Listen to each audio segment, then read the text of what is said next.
Immanuel Kant and German Idealism. Roads to Kant. Never has a system of thought so dominated an epoch as the philosophy of Immanuel Kant dominated the thought of the 19th century. After almost 70 years of quiet and secluded development, the uncanny Scot of Königsberg roused the world from its dogmatic slumber in 1781 with his famous Critique of Pure Reason. And from that year to our own, the critical philosophy has ruled the speculative roost of Europe. The philosophy of Schopenhauer rose to brief power on the Romantic wave that broke in 1848. The theory of evolution swept everything before it after 1859. And the exhilarating iconoclasm of Nietzsche won the center of the philosophic stage as the century came to a close.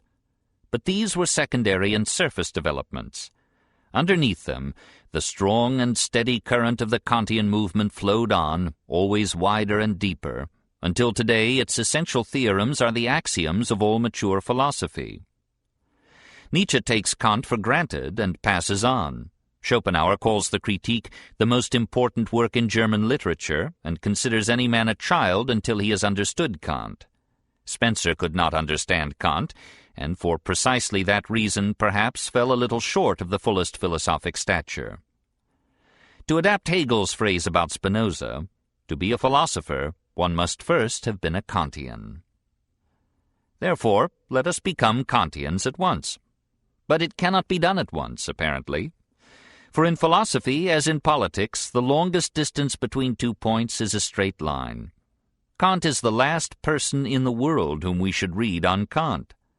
Our philosopher is like and unlike Jehovah. He speaks through clouds, but without the illumination of the lightning flash. He disdains examples and the concrete. They would have made his book too long, he argued. So abbreviated, it contains some 800 pages. Only professional philosophers were expected to read him, and these would not need illustrations. Yet when Kant gave the manuscript of the Critique to his friend Hertz, a man much versed in speculation, Hertz returned it half-read, saying he feared insanity if he went on with it.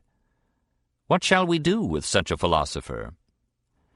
Let us approach him deviously and cautiously, beginning at a safe and respectful distance from him.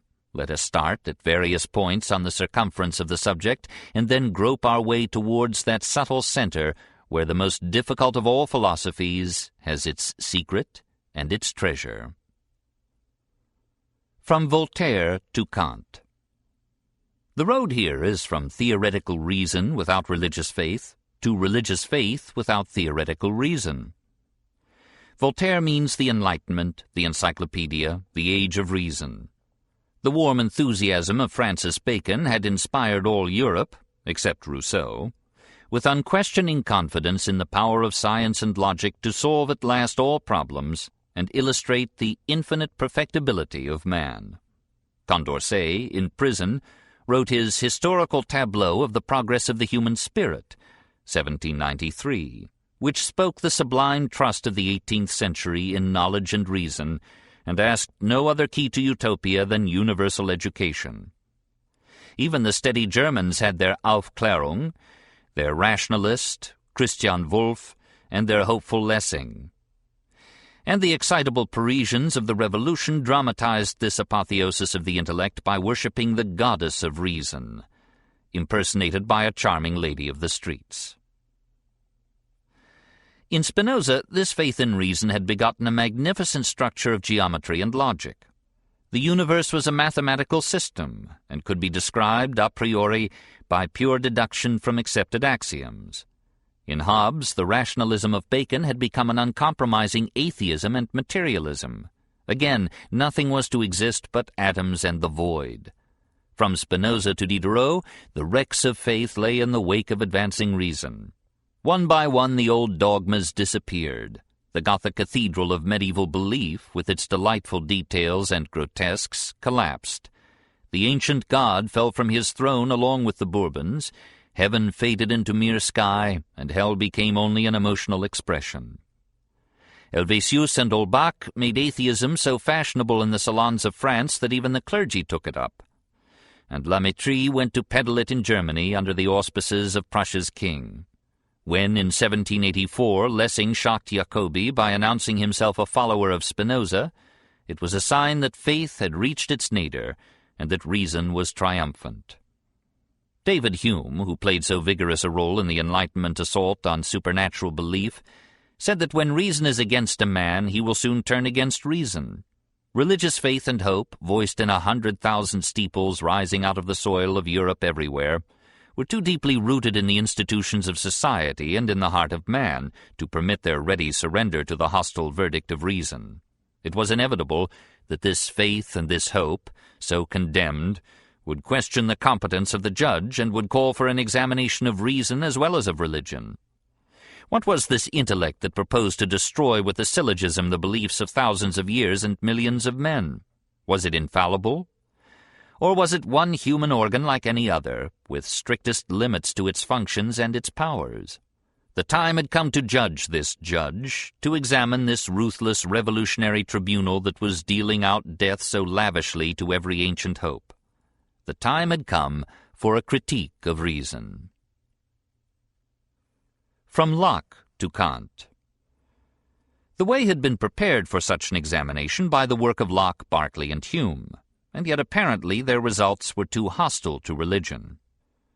John Locke, 1632 to 1704, had proposed to apply to psychology the inductive tests and methods of Francis Bacon. In his great Essay on Human Understanding, 1689, reason, for the first time in modern thought, had turned in upon itself, and philosophy had begun to scrutinize the instrument which it so long had trusted. This introspective movement in philosophy grew step by step with the introspective novel as developed by Richardson and Rousseau. Just as the sentimental and emotional color of Clarissa Harlowe and La Nouvelle Héloïse had its counterpart in the philosophic exaltation of instinct and feeling above intellect and reason. How does knowledge arise? Have we, as some good people suppose, innate ideas, as, for example, of right and wrong, and God, ideas inherent in the mind from birth prior to all experience? Anxious theologians, worried lest belief in the deity should disappear because God had not yet been seen in any telescope, had thought that faith and morals might be strengthened if their central and basic ideas were shown to be inborn in every normal soul. But Locke, good Christian though he was, ready to argue most eloquently for the reasonableness of Christianity, could not accept these suppositions. He announced quietly that all our knowledge comes from experience and through our senses, that there is nothing in the mind except what was first in the senses. The mind is at birth a clean sheet, a tabula rasa, and sense experience writes upon it in 1,000 ways until sensation begets memory and memory begets ideas. All of which seem to lead to the startling conclusion that since only material things can affect our sense, we know nothing but matter, and must accept a materialistic philosophy. If sensations are the stuff of thought, the hasty argued, matter must be the material of mind. Not at all, said Bishop George Berkeley, 1684 to 1753. This Lockean analysis of knowledge proves rather that matter does not exist except as a form of mind. It was a brilliant idea to refute materialism by the simple expedient of showing that we know of no such thing as matter. In all Europe only a Gaelic imagination could have conceived this metaphysical magic. But see how obvious it is, said the bishop. Has not Locke told us that all our knowledge is derived from sensation? Therefore all our knowledge of anything is merely our sensations of it, and the ideas derived from these sensations. A thing is merely a bundle of perceptions, i.e. classified and interpreted sensations. You protest that your breakfast is much more substantial than a bundle of perceptions, and that a hammer that teaches you carpentry through your thumb has a most magnificent materiality. But your breakfast is at first nothing but a congeries of sensations of sight and smell and touch, and then of taste, and then of internal comfort and warmth. Likewise, the hammer is a bundle of sensations of color, size, shape, weight, touch, etc. Its reality for you is not in its materiality, but in the sensations that come from your thumb. If you had no senses, the hammer would not exist for you at all. It might strike your dead thumb forever, and yet win from you not the slightest attention. It is only a bundle of sensations or a bundle of memories. It is a condition of the mind. All matter, so far as we know it, is a mental condition, and the only reality that we know directly is mind. So much for materialism. But the Irish bishop had reckoned without the Scotch skeptic. David Hume, 1711 to 1776, at the age of 26, shocked all Christendom with his highly heretical Treatise on Human Nature, one of the classics and marvels of modern philosophy.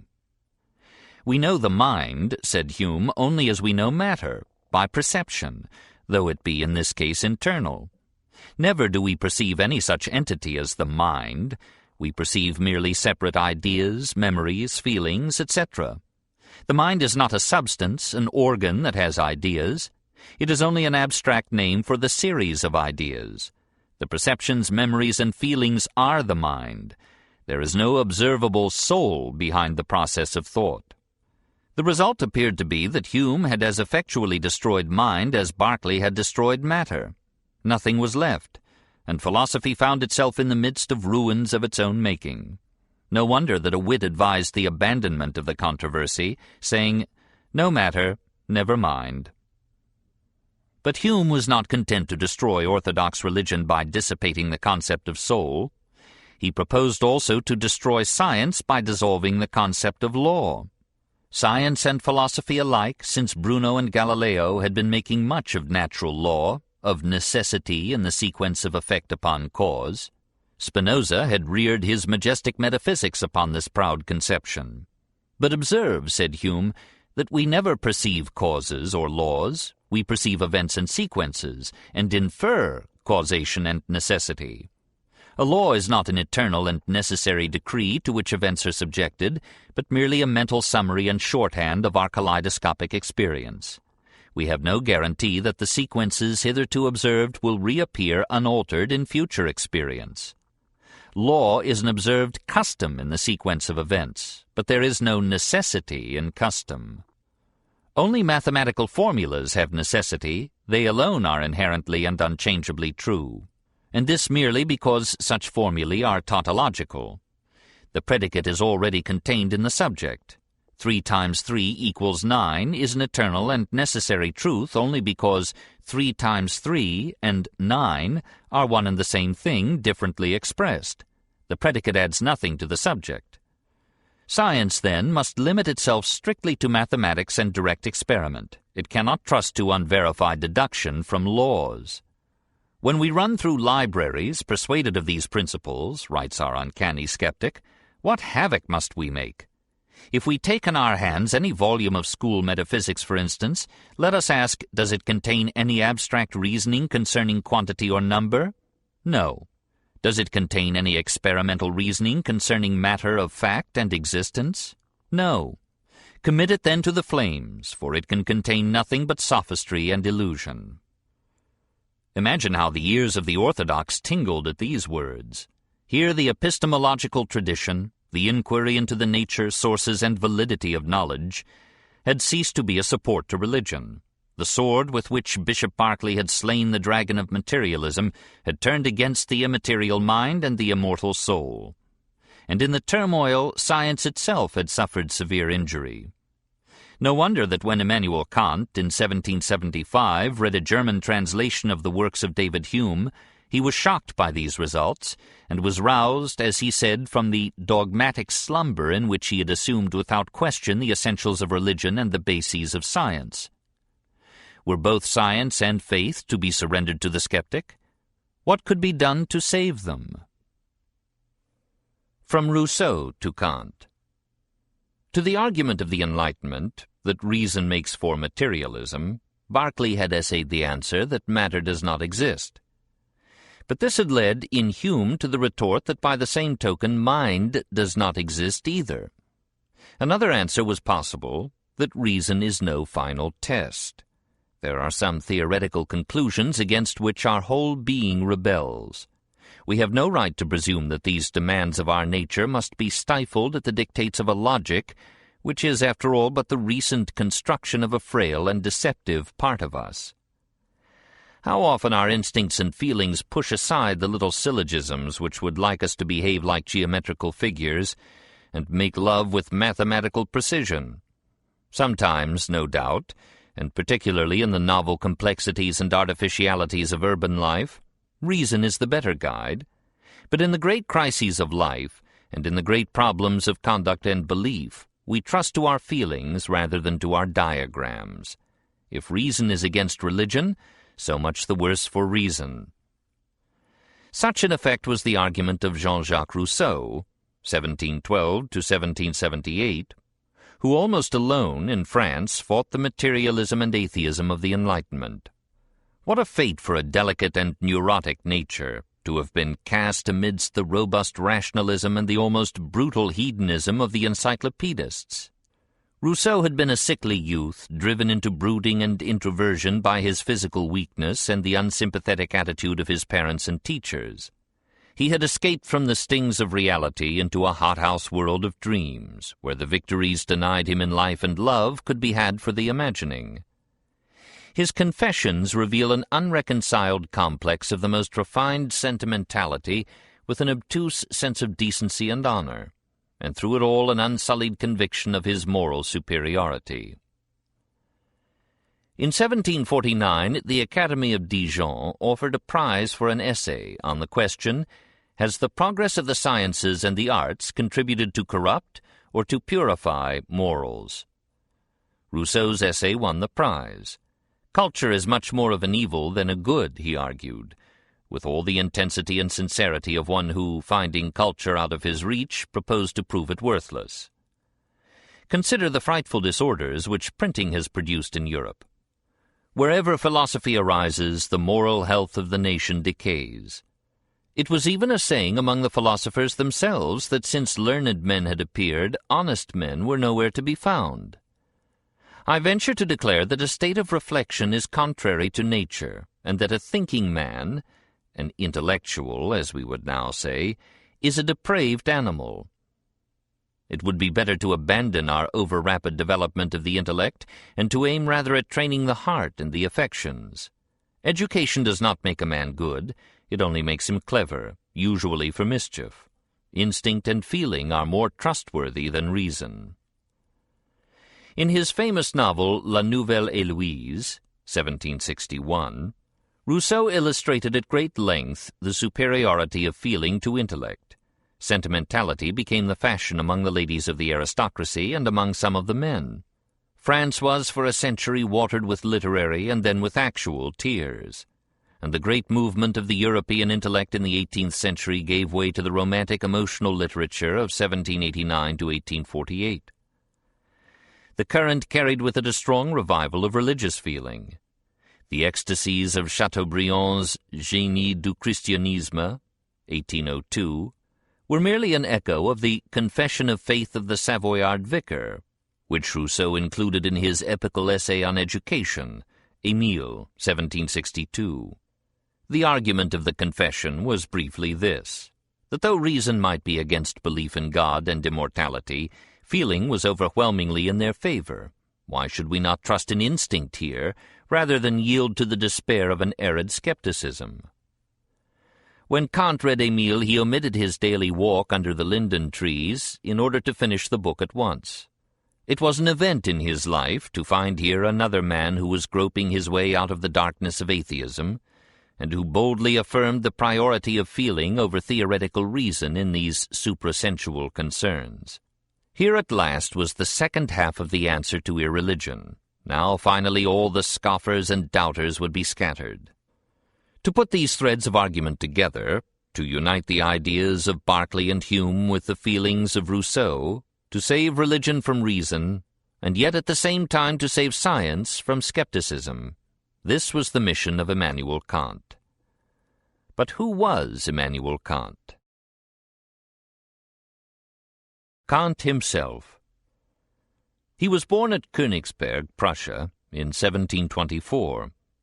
Except for a short period of tutoring in a nearby village, this quiet little professor, who loved so much to lecture on the geography and ethnology of distant lands, never left his native city. He came of a poor family, which had left Scotland some 100 years before Immanuel's birth. His mother was a pietist, i.e., a member of a religious sect which, like the Methodists of England, insisted on the full strictness and rigor of religious practice and belief.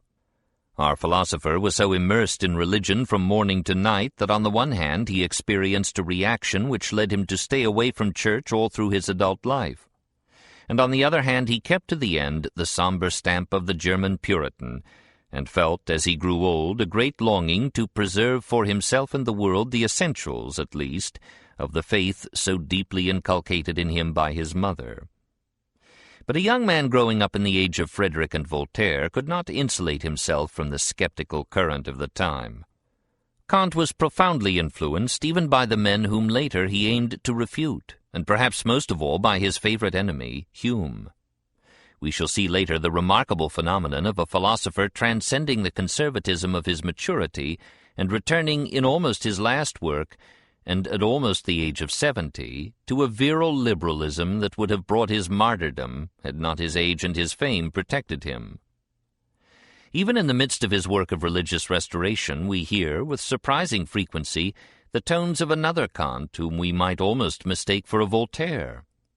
Schopenhauer thought it not the least merit of Frederick the Great that under his government Kant could develop himself, and dared to publish his Critique of Pure Reason. Hardly under any other government would a salaried professor, therefore in Germany a government employee, have ventured such a thing. Kant was obliged to promise the immediate successor of the great king that he would write no more. It was in appreciation of this freedom that Kant dedicated the Critique to Zedlitz, Frederick's far-sighted progressive minister of education. In 1755, Kant began his work as private lecturer at the University of Königsberg. For 15 years he was left in this lowly post. Twice his applications for a professorship were refused. At last, in 1770, he was made professor of logic and metaphysics. After many years of experience as a teacher, he wrote a textbook of pedagogy, of which he used to say that it contained many excellent precepts, none of which he had ever applied. Yet he was perhaps a better teacher than writer, and 2 generations of students learned to love him. One of his practical principles was to attend most to those pupils who were of middle ability. The dunces, he said, were beyond all help, and the geniuses would help themselves. Nobody expected him to startle the world with a new metaphysical system. To startle anybody seemed the very last crime that this timid and modest professor would commit. He himself had no expectations in that line. At the age of 42 he wrote, "I have the fortune to be a lover of metaphysics, but my mistress has shown me few favors as yet." He spoke in those days of the bottomless abyss of metaphysics, and of metaphysics as a dark ocean without shores or lighthouse, strewn with many a philosophic wreck. He could even attack the metaphysicians as those who dwelt on the high towers of speculation, where there is usually a great deal of wind. He did not foresee that the greatest of all metaphysical tempests was to be of his own blowing. During these quiet years his interests were rather physical than metaphysical. He wrote on planets, earthquakes, fire, winds, ether, volcanoes, geography, ethnology, and 100 other things of that sort, not usually confounded with metaphysics. His theory of the heavens, 1755, proposed something very similar to the nebular hypothesis of Laplace, and attempted a mechanical explanation of all sidereal motion and development. All the planets, Kant thought, have been or will be inhabited, and those that are farthest from the sun, having had the longest period of growth, have probably a higher species of intelligent organisms than any yet produced on our planet. His Anthropology, put together in 1798 from the lectures of a lifetime, suggested the possibility of the animal origin of man. Kant argued that if the human infant, in early ages when man was still largely at the mercy of wild animals, had cried as loudly upon entering the world as it does now, it would have been found out and devoured by beasts of prey. That in all probability, therefore, man was very different at first from what he had become under civilization. And then Kant went on, subtly, "How nature brought about such a development, and by what causes it was aided, we know not. This remark carries us a long way. It suggests the thought whether the present period of history, on the occasion of some great physical revolution, may not be followed by a third, when an orangutan or a chimpanzee would develop the organs which serve for walking, touching, speaking, into the articulated structure of a human being, with a central organ for the use of understanding, and gradually advance under the training of social institutions. Was this use of the future tense Kant's cautiously indirect way of putting forth his view of how man had really developed from the beast? So we see the slow growth of this simple little man, hardly 5 feet tall, modest, shrinking, and yet containing in his head, or generating there, the most far-reaching revolution in modern philosophy. Kant's life, says one biographer, passed like the most regular of regular verbs. Rising, coffee-drinking, writing, lecturing, dining, walking, says Heine, each had its set time.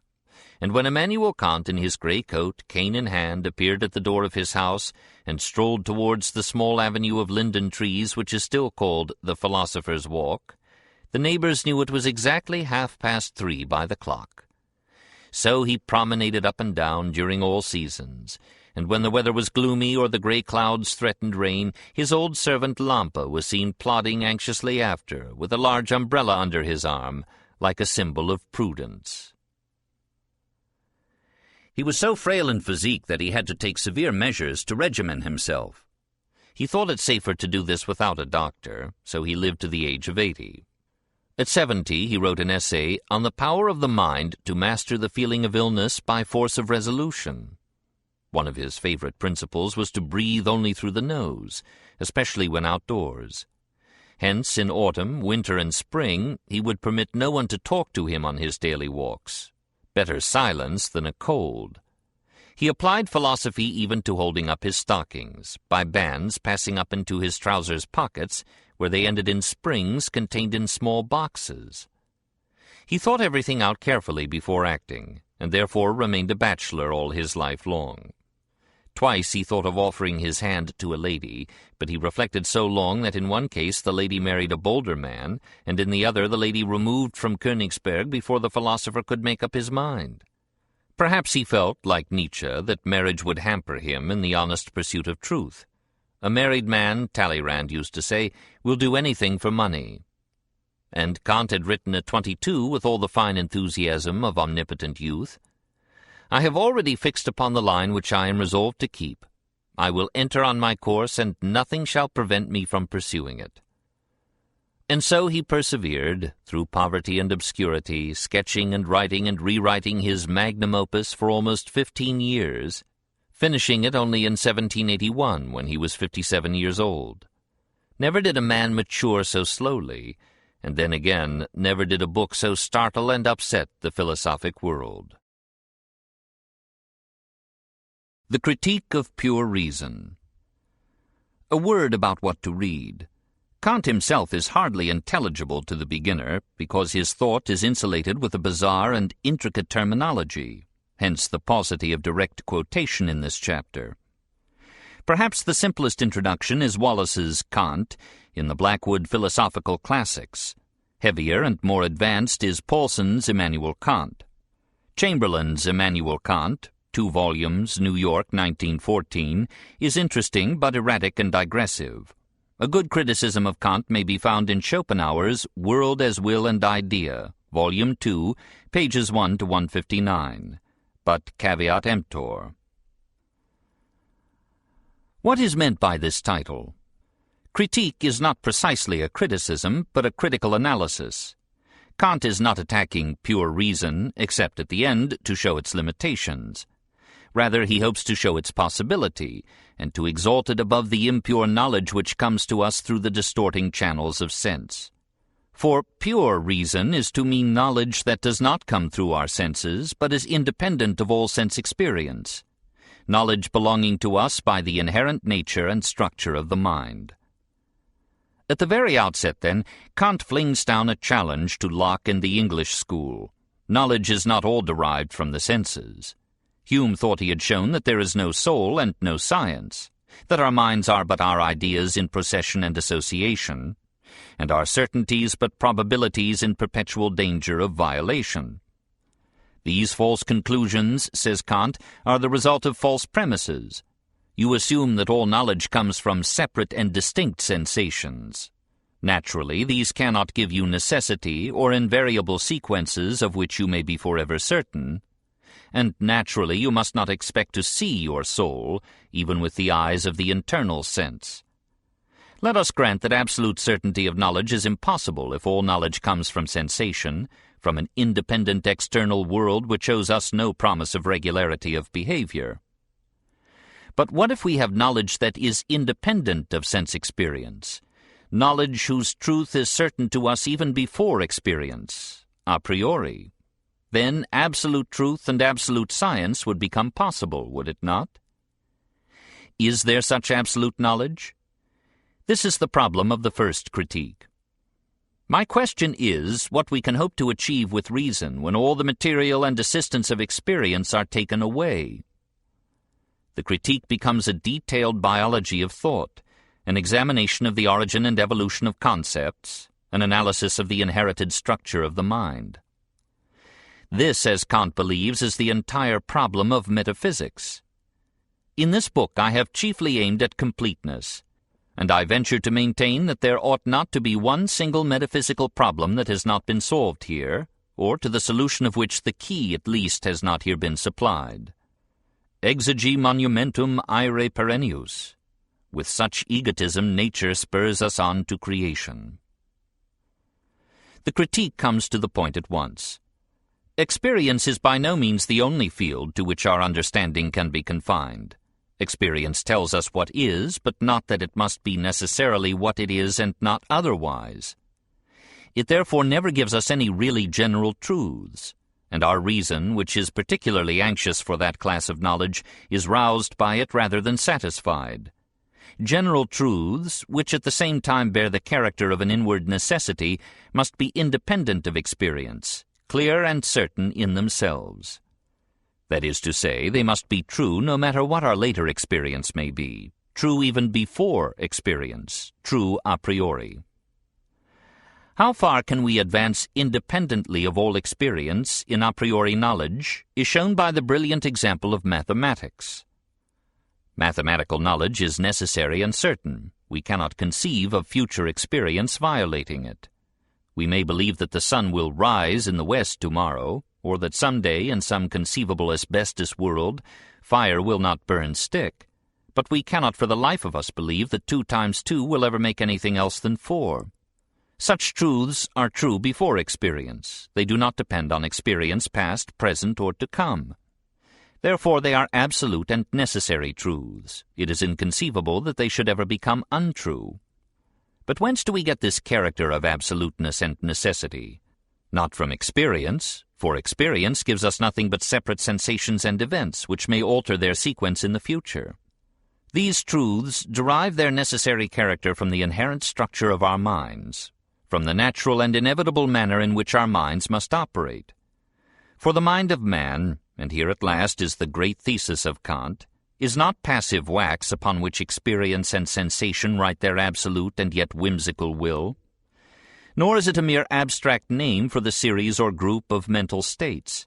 It is an active organ which molds and coordinates sensations into ideas, an organ which transforms the chaotic multiplicity of experience into the ordered unity of thought.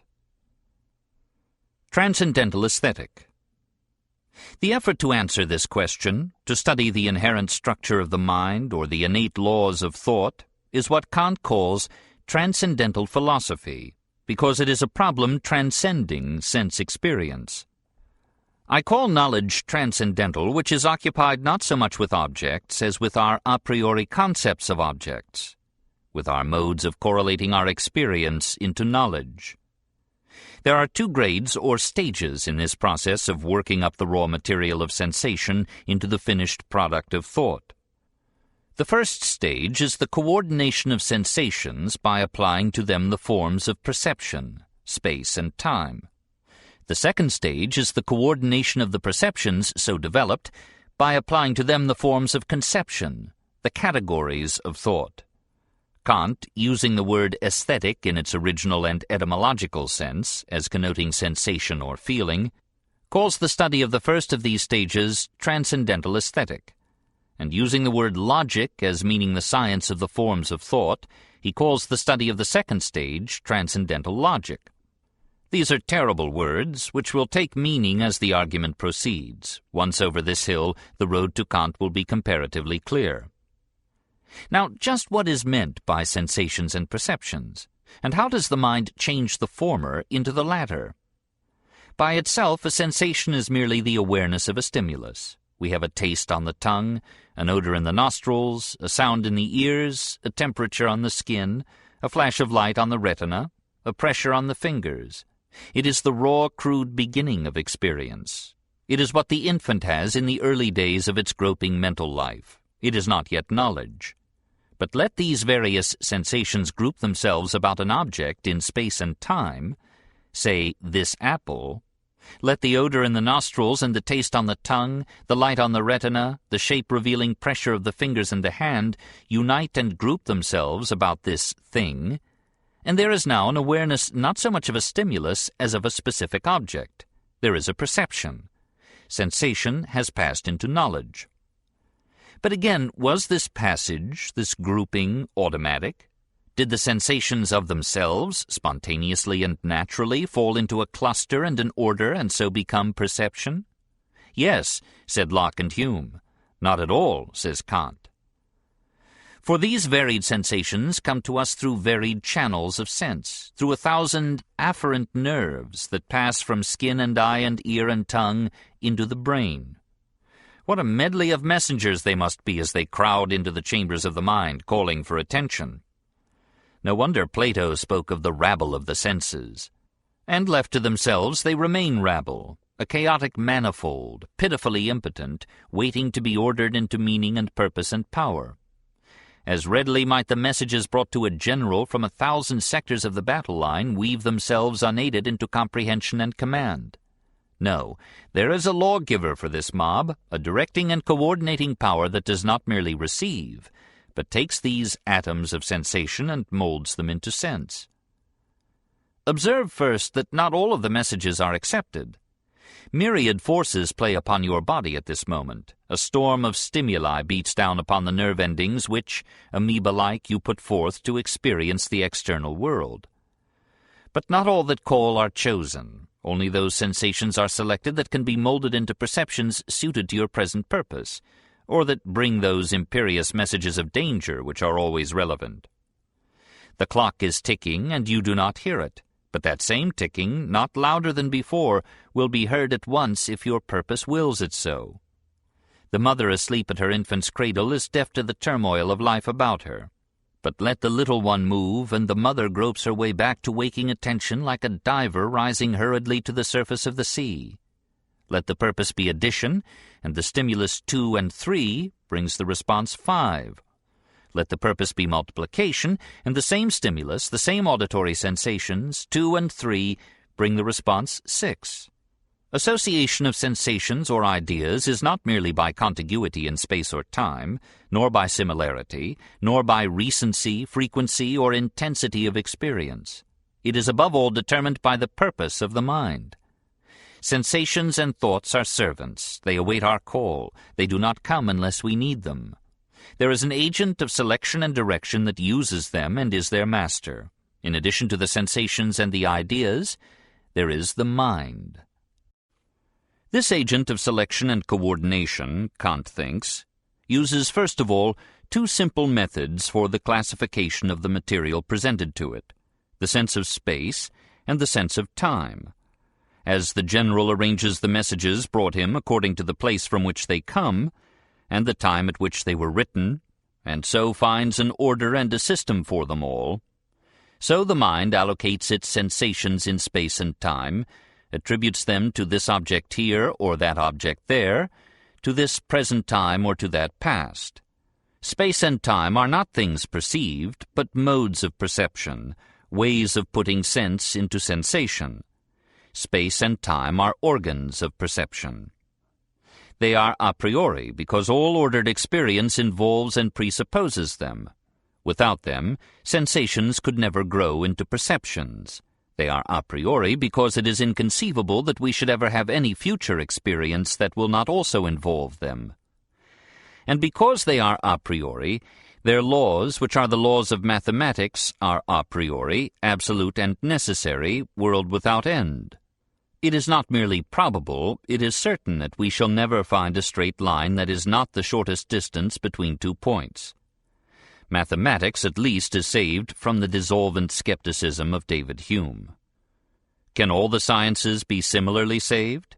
Yes, if their basic principle, the law of causality, that a given cause must always be followed by a given effect, can be shown, like space and time, to be so inherent in all the processes of understanding that no future experience can be conceived that would violate or escape it.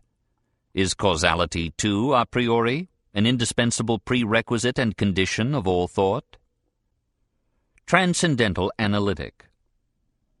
So we pass from the wide field of sensation and perception to the dark and narrow chamber of thought, from transcendental aesthetic to transcendental logic, and first to the naming and analysis of those elements in our thought which are not so much given to the mind by perception as given to perception by the mind, those levers which raise the perceptual knowledge of objects into the conceptual knowledge of relationships, sequences, and laws, those tools of the mind which refine experience into science. Just as perceptions arranged sensations around objects in space and time, so conception arranges perceptions, objects and events, about the ideas of cause, unity, reciprocal relation, necessity, contingency, etc. These and other categories are the structure into which perceptions are received and by which they are classified and molded into the ordered concepts of thought. These are the very essence and character of the mind. Mind is the coordination of experience. And here again observe the activity of this mind that was, to Locke and Hume, mere passive wax under the blows of sense experience. Consider a system of thought like Aristotle's. Is it conceivable that this almost cosmic ordering of data should have come by the automatic, anarchistic spontaneity of the data themselves? See this magnificent card catalogue in the library, intelligently ordered into sequence by human purpose. Then picture all these card cases thrown upon the floor, all these cards scattered pell-mell into riotous disorder. Can you now conceive these scattered cards pulling themselves up, Munchausen-like, from their disarray, passing quietly into their alphabetical and topical places in their proper boxes, and each box into its fit place in the rack, until all should be order and sense and purpose again? What a miracle story these skeptics have given us after all. Sensation is unorganized stimulus. Perception is organized sensation. Conception is organized perception. Science is organized knowledge. Wisdom is organized life. Each is a greater degree of order and sequence and unity. Whence this order, this sequence, this unity? Not from the things themselves, for they are known to us only by sensations that come through 1,000 channels at once in disorderly multitude. It is our purpose that put order and sequence and unity upon this importunate lawlessness. It is ourselves, our personalities, our minds that bring light upon these seas. Locke was wrong when he said, "There is nothing in the intellect except what was first in the senses." Leibniz was right when he added, "Nothing except the intellect itself." Perceptions without conceptions, says Kant, are blind. If perceptions wove themselves automatically into ordered thought, if mind were not an active effort hammering out order from chaos, how could the same experience leave one man mediocre, and in a more active and tireless soul be raised to the light of wisdom and the beautiful logic of truth? The world, then, has order, not of itself, but because the thought that knows the world is itself an ordering, the first stage in that classification of experience which at last is science and philosophy. The laws of thought are also the laws of things, for things are known to us only through this thought that must obey these laws, since it and they are one. In effect, as Hegel was to say, the laws of logic and the laws of nature are one, and logic and metaphysics merge. The generalized principles of science are necessary because they are ultimate laws of thought that are involved and presupposed in every experience, past, present, and to come. Science is absolute, and truth is everlasting. Transcendental dialectic. Nevertheless, this certainty, this absoluteness of the highest generalizations of logic and science is, paradoxically, limited and relative. Limited strictly to the field of actual experience, and relative strictly to our human mode of experience. For if our analysis has been correct, the world as we know it is a construction, a finished product almost, one might say, a manufactured article, to which the mind contributes as much by its molding forms as the thing contributes by its stimuli. So we perceive the top of the table as round, whereas our sensation is of an ellipse. The object as it appears to us is a phenomenon, an appearance, perhaps very different from the external object before it came within the ken of our senses. What that original object was, we can never know. The thing in itself may be an object of thought or inference, a noumenon, but it cannot be experienced, for in being experienced it would be changed by its passage through sense and thought. It remains completely unknown to us what objects may be by themselves and apart from the receptivity of our senses. We know nothing but our manner of perceiving them, that manner being peculiar to us and not necessarily shared by every being, though no doubt by every human being. The moon as known to us is merely a bundle of sensations, as Hume saw, unified, as Hume did not see, by our native mental structure through the elaboration of sensations into perceptions, and of these into conceptions or ideas. In result, the moon is, for us, merely our ideas. Not that Kant ever doubts the existence of matter and the external world, but he adds that we know nothing certain about them except that they exist. Our detailed knowledge is about their appearance, their phenomena, about the sensations which we have of them. Idealism does not mean, as the man in the street thinks, that nothing exists outside the perceiving subject, but that a goodly part of every object is created by the forms of perception and understanding. We know the object is transformed into idea. What it is before being so transformed, we cannot know. Science, after all, is naive. It supposes that it is dealing with things in themselves, in their full-blooded external and uncorrupted reality. Philosophy is a little more sophisticated and realizes that the whole material of science consists of sensations, perceptions, and conceptions, rather than of things. Kant's greatest merit, says Schopenhauer, is the distinction of the phenomenon from the thing in itself. It follows that any attempt, by either science or religion, to say just what the ultimate reality is, must fall back into mere hypothesis. The understanding can never go beyond the limits of sensibility. Such transcendental science loses itself in antinomies, and such transcendental theology loses itself in paralogisms. It is the cruel function of transcendental dialectic to examine the validity of these attempts of reason to escape from the enclosing circle of sensation and appearance into the unknowable world of things in themselves. Antinomies are the insoluble dilemmas born of a science that tries to overleap experience. So, for example, when knowledge attempts to decide whether the world is finite or infinite in space, thought rebels against either supposition. Beyond any limit, we are driven to conceive something further, endlessly. And yet infinity is itself inconceivable. Again, did the world have a beginning in time?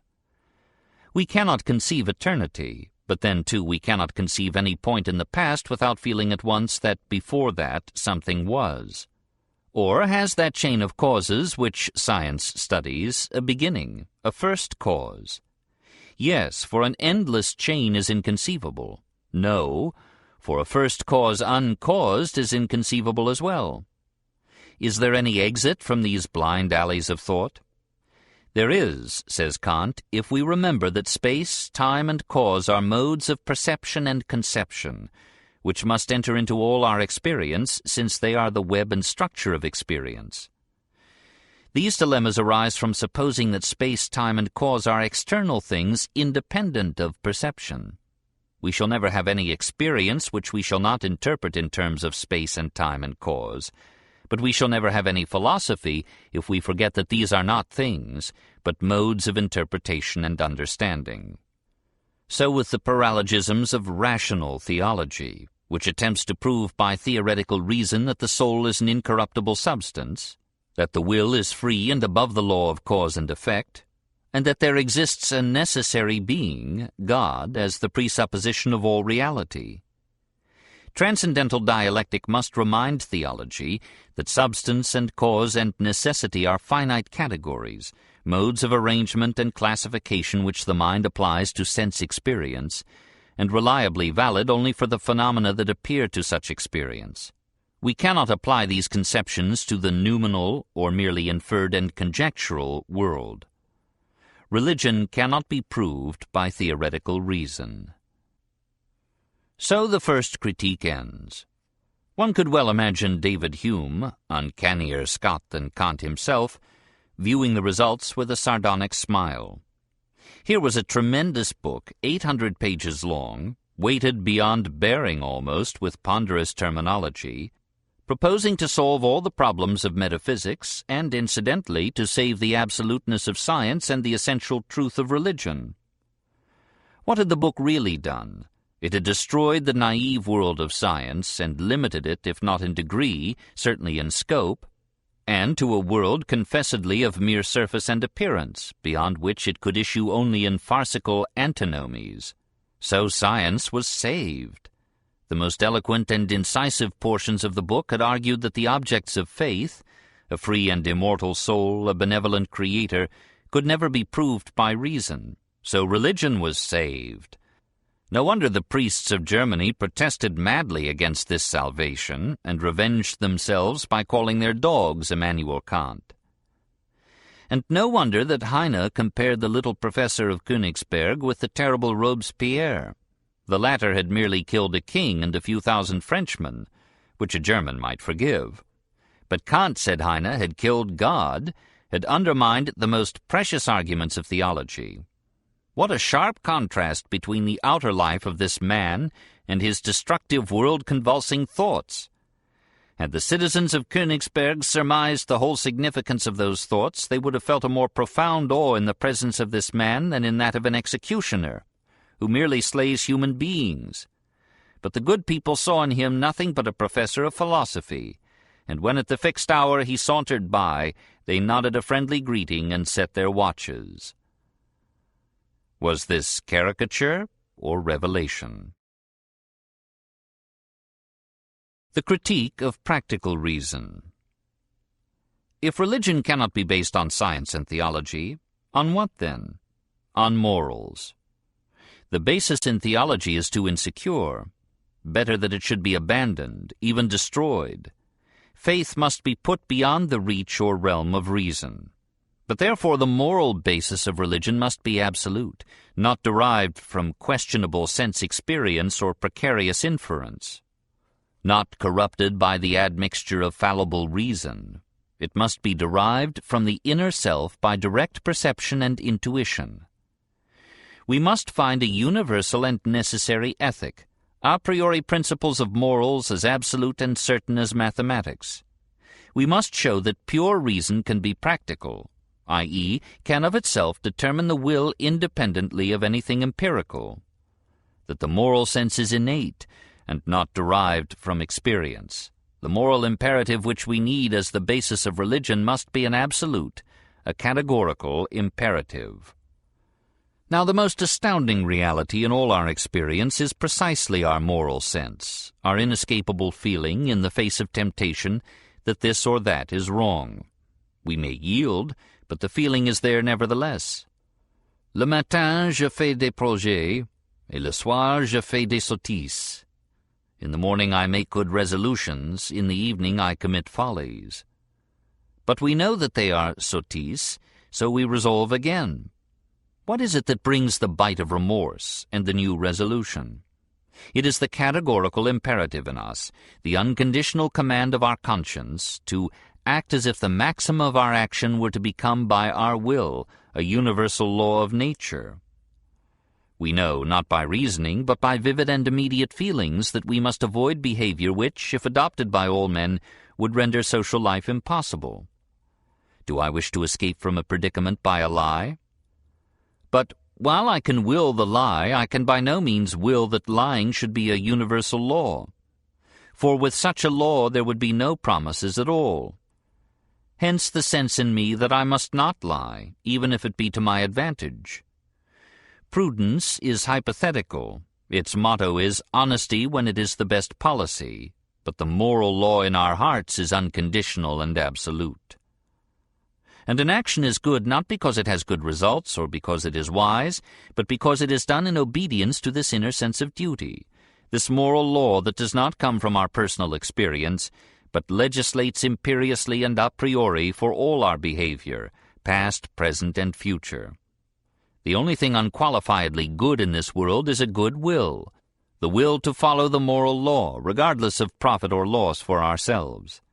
Never mind your happiness, do your duty. Morality is not properly the doctrine of how we may make ourselves happy, but how we may make ourselves worthy of happiness. Let us seek the happiness in others, but for ourselves perfection, whether it bring us happiness or pain. To achieve perfection in yourself and happiness in others, so act as to treat humanity, whether in thine own person or in that of another, in every case as an end, never only as a means. This, too, as we directly feel, is part of the categorical imperative. Let us live up to such a principle, and we shall soon create an ideal community of rational beings. To create it, we need only act as if we already belonged to it. We must apply the perfect law in the imperfect state. It is a hard ethic, you say, this placing of duty above beauty, of morality above happiness. But only so can we cease to be beasts and begin to be gods. Notice, meanwhile, that this absolute command to duty proves at last the freedom of our wills. How could we ever have conceived such a notion as duty if we had not felt ourselves free? We cannot prove this freedom by theoretical reason. We prove it by feeling it directly in the crisis of moral choice. We feel this freedom as the very essence of our inner selves, of the pure ego. We feel within ourselves the spontaneous activity of a mind molding experience and choosing goals. Our actions, once we initiate them, seem to follow fixed and invariable laws, but only because we perceive their results through sense, which clothes all that it transmits in the dress of that causal law which our minds themselves have made. Nevertheless, we are beyond and above the laws we make in order to understand the world of our experience. Each of us is a center of initiative force and creative power. In a way which we feel but cannot prove, each of us is free. And again, though we cannot prove, we feel that we are deathless. We perceive that life is not like those dramas so beloved by the people, in which every villain is punished, and every act of virtue meets with its reward. We learn anew every day that the wisdom of the serpent fares better here than the gentleness of the dove, and that any thief can triumph if he steals enough. If mere worldly utility and expediency were the justification of virtue, it would not be wise to be too good. And yet, knowing all this, having it flung into our faces with brutal repetition, we still feel the command to righteousness. We know that we ought to do the inexpedient good. How could this sense of right survive if it were not that in our hearts we feel this life to be only a part of life, this earthly dream only an embryonic prelude to a new birth, a new awakening? If we did not vaguely know that in that later and longer life the balance will be redressed, and not one cup of water given generously but shall be returned 100-fold. Finally, and by the same token, there is a God. If the sense of duty involves and justifies belief in rewards to come, the postulate of immortality must lead to the supposition of the existence of a cause adequate to this effect. In other words, it must postulate the existence of God. This again is no proof by reason. The moral sense, which has to do with the world of our actions, must have priority over that theoretical logic which was developed only to deal with sense phenomena.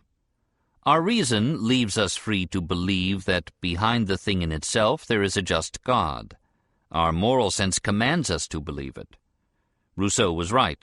Above the logic of the head is the feeling in the heart. Pascal was right. The heart has reasons of its own, which the head can never understand. On Religion and Reason. Does this appear trite and timid and conservative? But it was not so. On the contrary, this bold denial of rational theology, this frank reduction of religion to moral faith and hope, aroused all the orthodox of Germany to protests. To face this 40-parson power, as Byron would have called it, required more courage than one usually associates with the name of Kant. That he was brave enough appeared in all clarity when he published, at 66, his Critique of Judgment, and at 69, his Religion Within the Limits of Pure Reason. In the earlier of these books, Kant returns to the discussion of that argument from design which, in the first Critique, he had rejected as an insufficient proof of the existence of God. He begins by correlating design and beauty. The beautiful, he thinks, is anything which reveals symmetry and unity of structure, as if it had been designed by intelligence. He observes in passing, and Schopenhauer here helped himself to a good deal of his theory of art, that the contemplation of symmetrical design always gives us a disinterested pleasure, and that an interest in the beauty of nature for its own sake is always a sign of goodness. Many objects in nature show such beauty, such symmetry and unity, as almost to drive us to the notion of supernatural design. But on the other hand, says Kant, there are also in nature many instances of waste and chaos, of useless repetition and multiplication.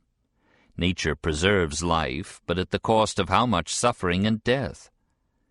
The appearance of external design, then, is not a conclusive proof of providence. The theologians who use the idea so much should abandon it, and the scientists who have abandoned it should use it. It is a magnificent clue and leads to hundreds of revelations.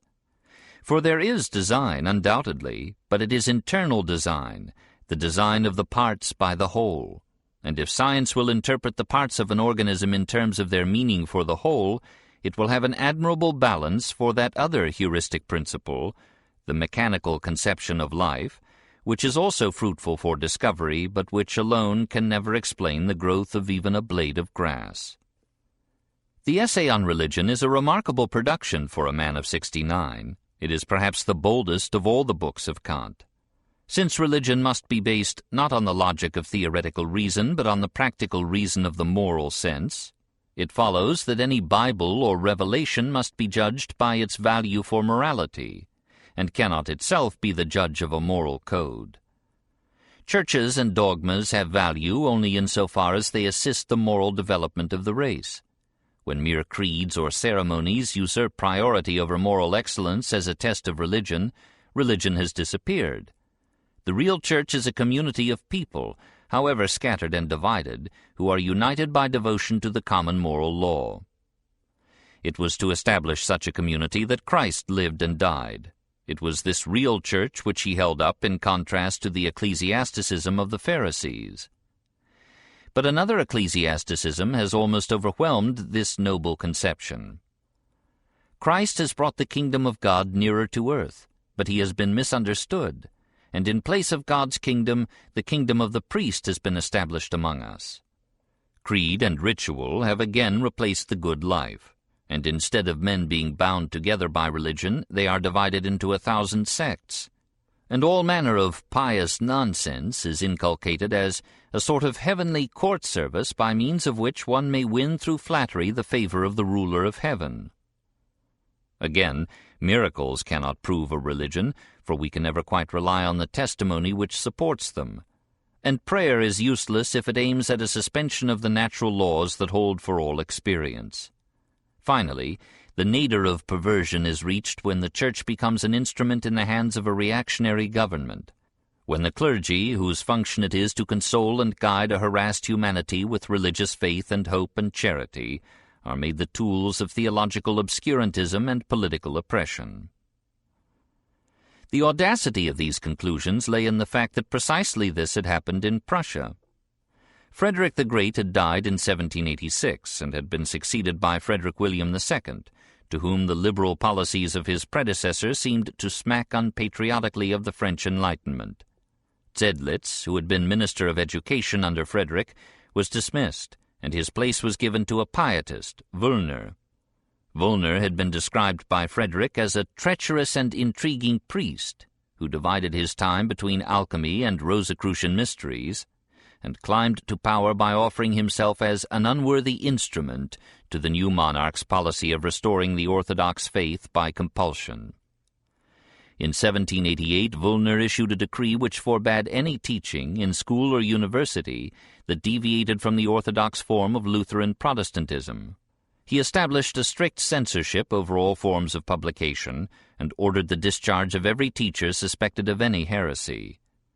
Kant was at first left unmolested because he was an old man, and, as one royal adviser said, only a few people read him, and these did not understand him. But the essay on religion was intelligible, and though it rang true with religious fervor, it revealed too strong a strain of Voltaire to pass the new censorship.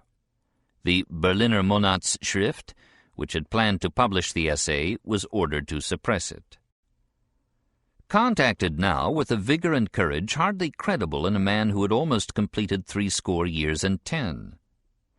He sent the essay to some friends at Jena, and through them had it published by the press of the university there. Jena was outside of Prussia, under the jurisdiction of that same liberal Duke of Weimar who was then caring for Goethe. The result was that in 1794 Kant received an eloquent cabinet order from the Prussian king, which read as follows: "Our highest person has been greatly displeased to observe how you misuse your philosophy to undermine and destroy many of the most important and fundamental doctrines of the Holy Scriptures and of Christianity. We demand of you immediately an exact account, and expect that in future you will give no such cause of offense, but rather that, in accordance with your duty, you will employ your talents and authority so that our paternal purpose may be more and more attained. If you continue to oppose this order, you may expect unpleasant consequences." Kant replied that every scholar should have the right to form independent judgments on religious matters and to make his opinions known, but that during the reign of the present king he would preserve silence. Some biographers, who can be very brave by proxy, have condemned him for this concession. But let us remember that Kant was 70, that he was frail in health, and not fit for a fight, and that he had already spoken his message to the world. On Politics and Eternal Peace. The Prussian government might have pardoned Kant's theology had he not been guilty of political heresies as well. 3 years after the accession of Frederick William II, the French Revolution had set all the thrones of Europe trembling. At a time when most of the teachers in the Prussian universities had rushed to the support of legitimate monarchy, Kant, 65 years young, hailed the revolution with joy, and with tears in his eyes said to his friends, "Now I can say, like Simeon, Lord, let now thy servant depart in peace, for mine eyes have seen thy salvation." He had published, in 1784, a brief exposition of his political theory under the title of The Natural Principle of the Political Order Considered in Connection with the Idea of a Universal Cosmopolitical History.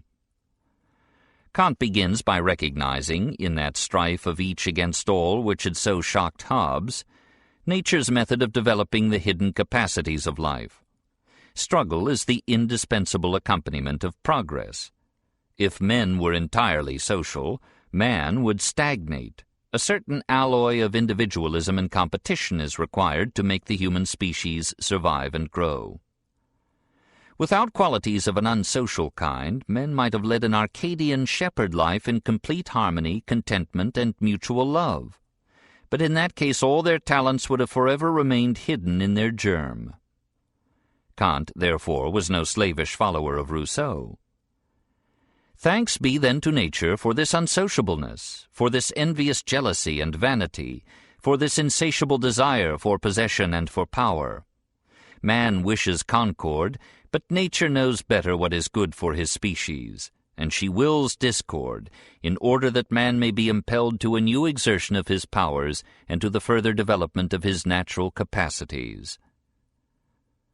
The struggle for existence, then, is not altogether an evil.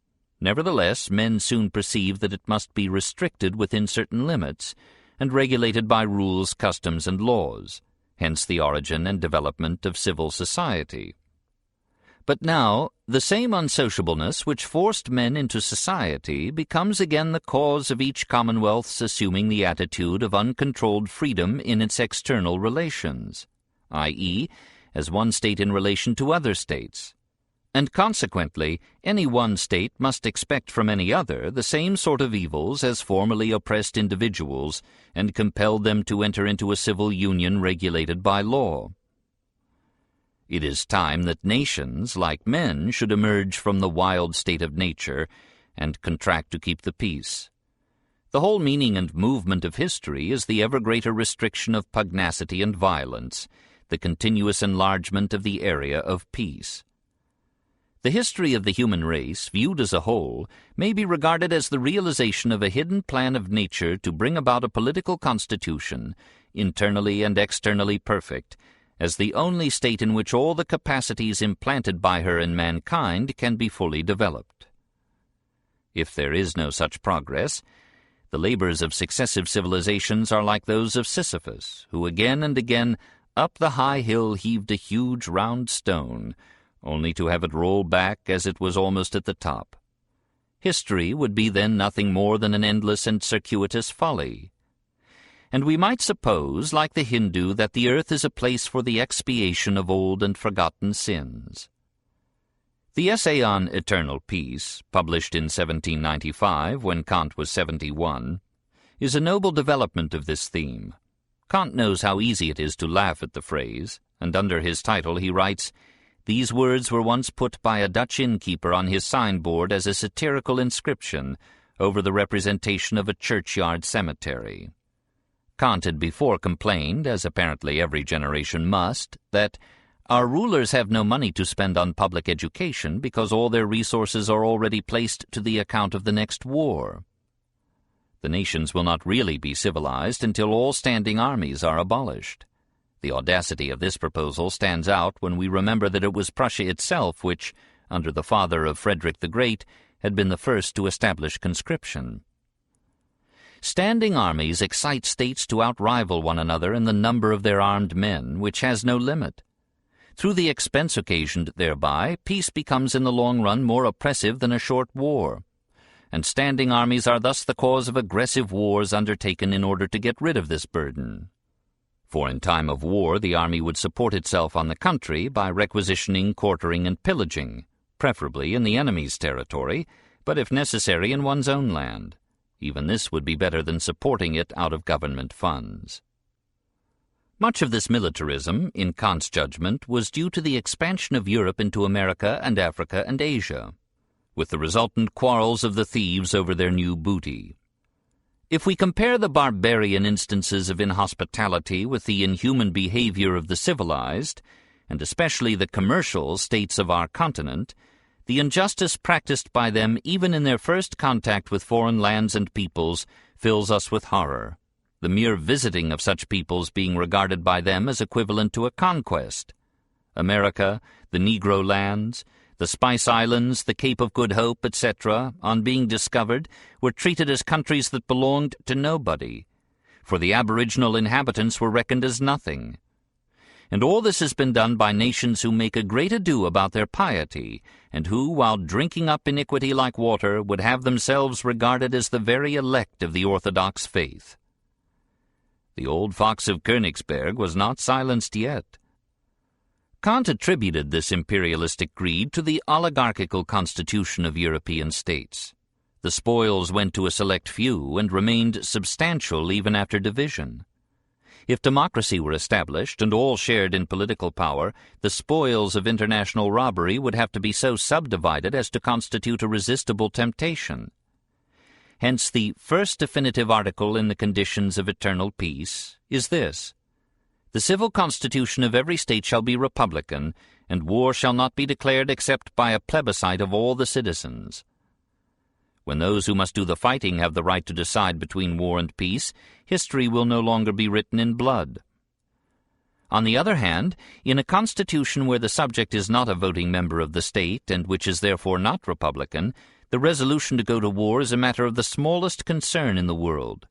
For in this case the ruler, who as such is not a mere citizen, but the owner of the state, need not in the least suffer personally by war, nor has he to sacrifice his pleasures of the table or the chase, or his pleasant palaces, court festivals, or the like. He can, therefore, resolve for war from insignificant reasons, as if it were but a hunting expedition, and as regards its propriety he may leave the justification of it without concern to the diplomatic corps, who are always too ready to give their services for that purpose. How contemporary truth is! The apparent victory of the Revolution over the armies of reaction in 1795 led Kant to hope that republics would now spring up throughout Europe, and that an international order would arise based upon a democracy without slavery and without exploitation, and pledged to peace. After all, the function of government is to help and develop the individual, not to use and abuse him. Every man is to be respected as an absolute end in himself, and it is a crime against the dignity that belongs to him as a human being to use him as a mere means for some external purpose. This, too, is part and parcel of that categorical imperative without which religion is a hypocritical farce. Kant therefore calls for equality, not of ability, but of opportunity for the development and application of ability. He rejects all prerogatives of birth and class, and traces all hereditary privilege to some violent conquest in the past. In the midst of obscurantism and reaction and the union of all monarchical Europe to crush the Revolution, he takes his stand, despite his 70 years, for the new order, for the establishment of democracy and liberty everywhere. Never had old age so bravely spoken with the voice of youth. But he was exhausted now. He had run his race and fought his fight. He withered slowly into a childlike senility that came at last to be a harmless insanity. One by one his sensibilities and his powers left him, and in 1804, aged 79, he died quietly and naturally, like a leaf falling from a tree. Criticism and estimate. And now, how does this complex structure of logic, metaphysics, psychology, ethics, and politics stand today, after the philosophic storms of a century have beaten down upon it? It is pleasant to answer that much of the great edifice remains, and that the critical philosophy represents an event of permanent importance in the history of thought. But many details and outworks of the structure have been shaken. First, then, is space a mere form of sensibility, having no objective reality independent of the perceiving mind? Yes and no. Yes, for space is an empty concept when not filled with perceived objects. Space merely means that certain objects are, for the perceiving mind, at such and such a position or distance, with reference to other perceived objects, and no external perception is possible except of objects in space. Space, then, is assuredly a necessary form of the external sense. And no, for without doubt, such spatial facts as the annual elliptical circuit of the sun by Earth, though stateable only by a mind, are independent of any perception whatever. The deep and dark blue ocean rolled on before Byron told it to, and after he had ceased to be. Nor is space a construct of the mind through the coordination of spaceless sensations. We perceive space directly through our simultaneous perception of different objects and various points, as when we see an insect moving across a still background. Likewise, time as a sense of before and after, or a measurement of motion, is of course subjective and highly relative.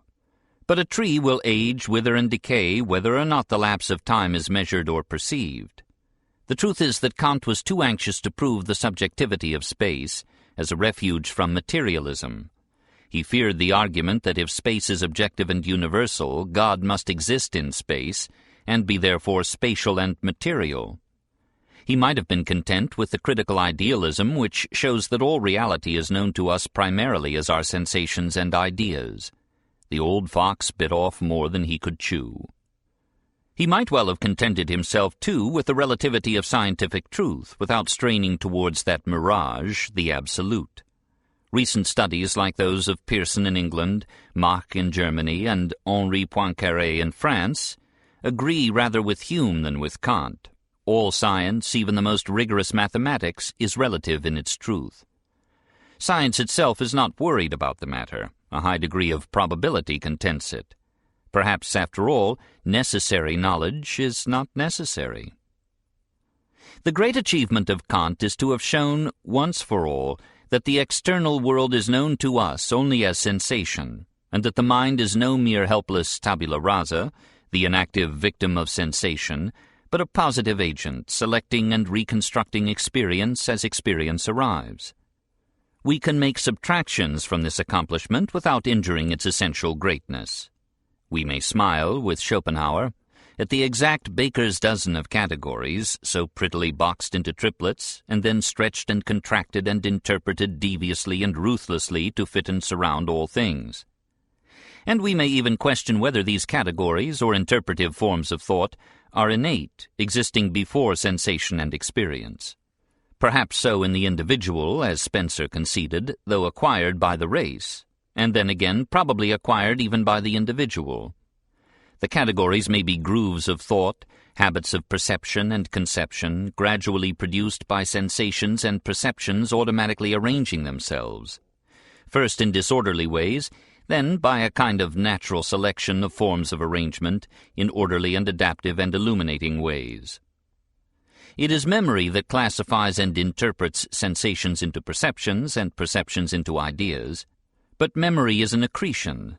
That unity of the mind which Kant thinks native, the transcendental unity of apperception, is acquired, and not by all, and can be lost as well as won, in amnesia, or alternating personality, or insanity. Concepts are an achievement, not a gift. The 19th century dealt rather hardly with Kant's ethics, his theory of an innate a priori absolute moral sense. The philosophy of evolution suggested irresistibly that the sense of duty is a social deposit in the individual.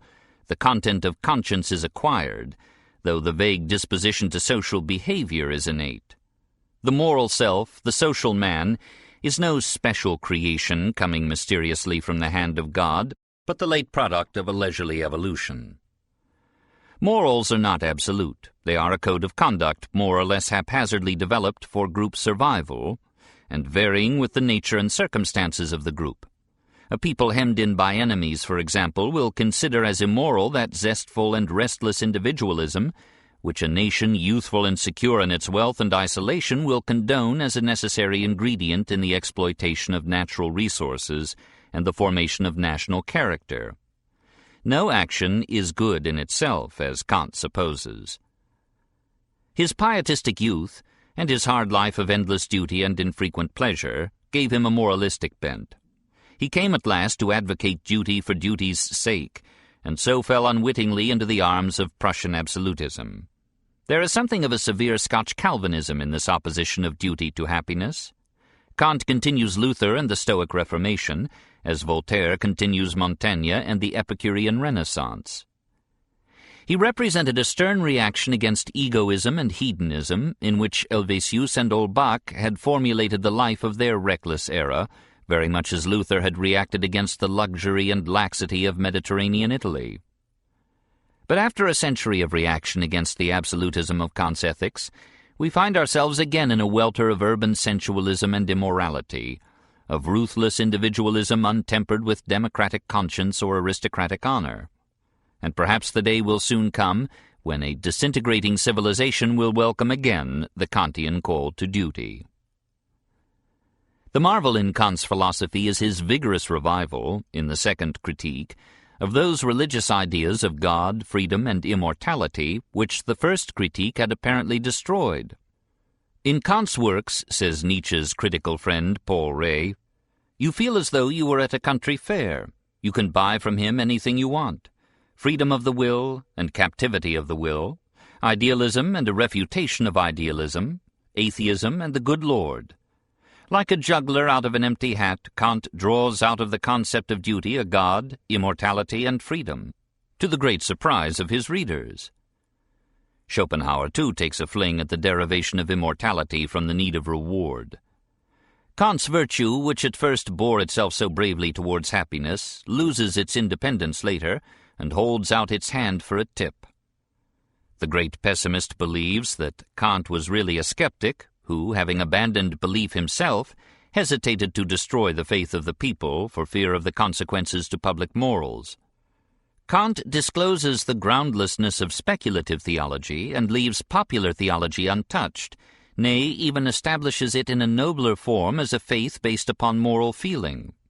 This was afterwards distorted by the philosophasters into rational apprehension and consciousness of God, etc. While Kant, as he demolished old and revered errors and knew the danger of doing so, rather wished through the moral theology merely to substitute a few weak temporary supports, so that the ruin might not fall upon him, but that he might have time to escape. So too Heine, in what is no doubt an intentional caricature, represents Kant, after having destroyed religion, going out for a walk with his old servant Lampe, and suddenly perceiving that the old man's eyes are filled with tears. Then Immanuel Kant has compassion and shows that he is not only a great philosopher, but also a good man. And half kindly, half ironically, he speaks. Old Lampe must have a god or else he cannot be happy, says the practical reason. For my part, the practical reason may then guarantee the existence of God. If these interpretations were true, we should have to call the second critique a transcendental aesthetic. But these adventurous reconstructions of the inner Kant need not be taken too seriously. The fervor of the essay on religion within the limits of pure reason indicates a sincerity too intense to be questioned, and the attempt to change the base of religion from theology to morals, from creeds to conduct, could have come only from a profoundly religious mind. It is indeed true, he wrote to Moses Mendelssohn in 1766, that I think many things with the clearest conviction, which I never have the courage to say, but I will never say anything which I do not think. Naturally, a long and obscure treatise like the Great Critique lends itself to rival interpretations.